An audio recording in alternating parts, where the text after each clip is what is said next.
Hello সবাইকে, আজকে আপনাদের সঙ্গে শেয়ার করব নতুন একটা মাছের রেসিপি। মানে আমাদের কাছে নতুনত্ব, কারণ আমাদের বাড়িতে আজকে প্রথম এই মাছটা এনেছে। এই মাছটা দিয়ে আজকে মা বানিয়ে ফেললো সর্ষে দিয়ে একটা ঝালের রেসিপি। খুব অল্প সময়ের মধ্যে আমার মা এটা বানিয়েছে। তো কিভাবে বানালো সেটাই আজকে আপনাদের দেখাবো। তবে বাড়িতে অনেক তর্ক বিতর্কের পর অবশেষে আবিষ্কার হলো এই মাছটার নাম ফ্যাসা মাছ। আপনারা কি বলে জানেন অবশ্যই কমেন্টে জানান। তো মাছটাকে ধুয়ে নুন হলুদ ভালো করে মাখিয়ে কড়াই গরম করে কড়াইতে পরিমাণ মতো সর্ষের তেল দিতে হবে। তবে অন্যান্য মাছের থেকে এই মাছটি ভাজার সময় তেলটা একটু বেশিই লাগে। যাই হোক, তেলটা খুব ভালো করে গরম করে একে একে সম্পূর্ণ মাছগুলি দিয়ে দিতে হবে, মানে যে কটা মাছ ধরে আর কি।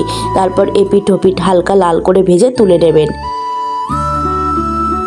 মাছগুলো ভাজা হয়ে গেছে, চলুন শিলে সর্ষেটা বাটা যাক। প্রথমে 2 থেকে 3 চামচ মতো সর্ষে, পরিমাণ মতো কাঁচা লঙ্কা, নুন দিয়ে খুব ভালো করে প্রথমে সর্ষেটা বেটে নিতে হবে। সর্ষেটা সম্পূর্ণ বাটা হয়ে গেলে তারপর কাঁচা লঙ্কাটা দিয়ে একসঙ্গে বেটে নামিয়ে নিতে হবে।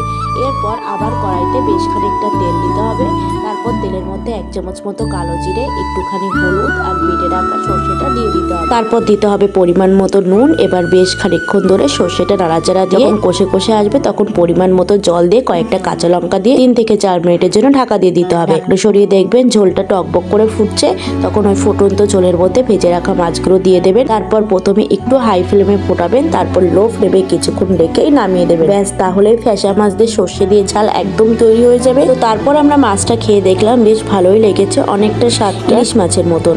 তো যাই হোক, রেসিপিটি যদি ভালো লেগে থাকে অবশ্যই আমাদের চ্যানেলটাকে সাবস্ক্রাইব করবেন। ফেসবুক থেকে দেখলে অবশ্যই আমাদের পেজটাকে ফলো করে দেবেন। তাহলে আসি, পরবর্তীতে আসবো অন্য কোনো একটি রেসিপি নিয়ে। আর আপনারা সবাই ভালো থাকবেন, সুস্থ থাকবেন। ধন্যবাদ।